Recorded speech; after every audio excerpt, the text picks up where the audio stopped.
NBC2 is giving you a better idea of how pilots are trained to think during an emergency landing.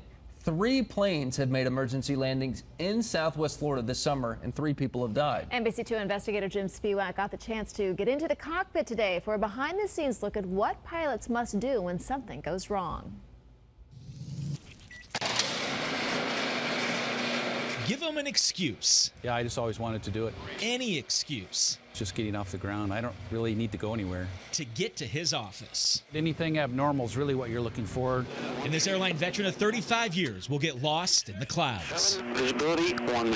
John O'Connell has more than 18,000 hours of pilot and command time under his wing.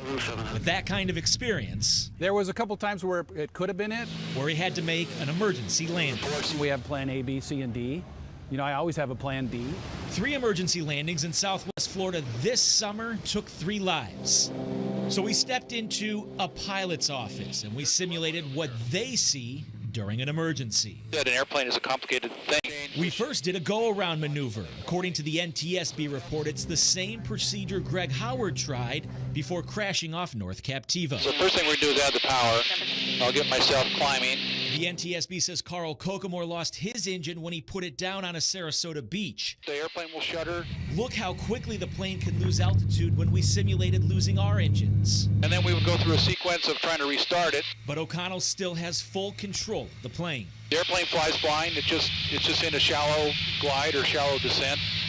O'Connell says no matter the emergency, Lightning distant north. your training takes over. The only thing that's important is to make sure you're flying the airplane properly.